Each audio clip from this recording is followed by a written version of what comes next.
We all know that it's impossible to get your hands on a Raspberry Pi right now without paying nearly triple the MSRP. Fortunately, there are alternatives out there. There's cherry pie, apple pie.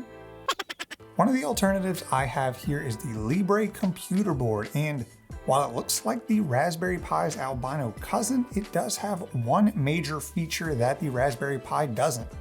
You can actually buy one. At the time of making this video, you can snag one of these on Amazon for about $45. So yeah, you can buy one, but is it worth it? Well, that's going to depend entirely on what you plan to do with it. Let's talk about the specs on this thing. This is the Potato model, which has a quad-core ARM Cortex-A53 at 1.512 gigahertz, 2 gigabytes of DDR3, and an ARM Mali 450 at 750 megahertz. So yeah, the specs aren't going to blow you out of the water, but what about the I/O? Well, more of the same. You get 4 USB 2.0 ports, 100 megabit networking, 3.5 millimeter audio jack, full-size HDMI 2.0, micro USB power, micro SD, an IR receiver, and 40-pin GPIO. The main takeaways I have here are full-size HDMI, nice.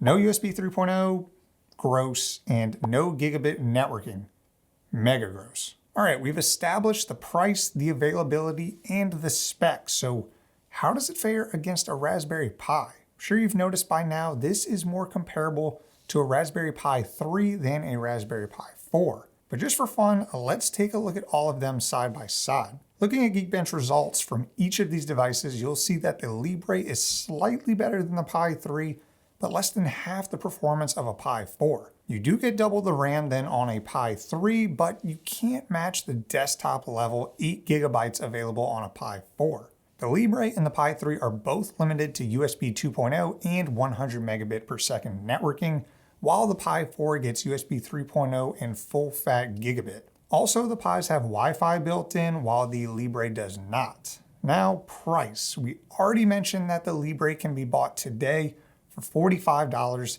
and if we were using retail prices of the Pis, this video wouldn't even exist because a 2 gigabyte Pi 4 for $35 would be a no-brainer. But this is the real world, not the metaverse, so we are going off of the actual amount of money you need to get a Pi today. And based off of sold listings on eBay, a Pi 3 can be had for around $60, and a Pi 4 can be had for around $100 for the 2 gigabyte version.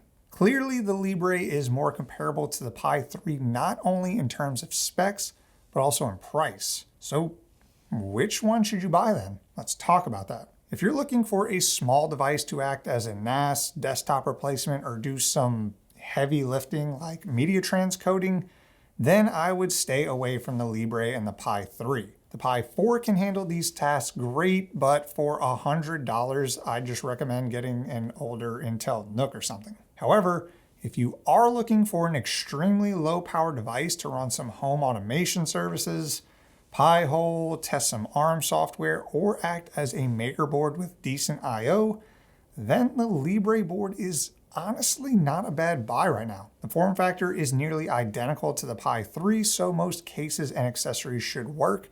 You get double the RAM, a slightly faster CPU, and the only downside from the Pi 3 is that you don't get built-in Wi-Fi and Bluetooth. Another really cool use case would be to run a low-power ARM-based Kubernetes cluster with about 3 or 4 or however many you want of these things. Yeah, it would be nice to have more RAM, but it doesn't. I don't know what to tell you.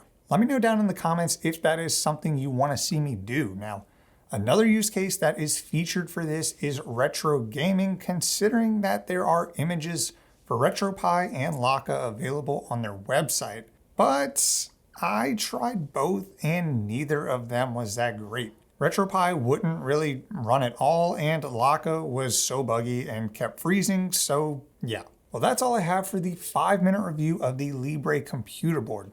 It's a decently priced little device that's slightly more capable than a Raspberry Pi 3, so if that's what you're looking for, then check it out using the link in the description below. I hope you enjoyed this video, and if you did, be sure to drop a like. And if you like this kind of content, then please consider subscribing. Thank you so much for watching, and I will see you in the next one.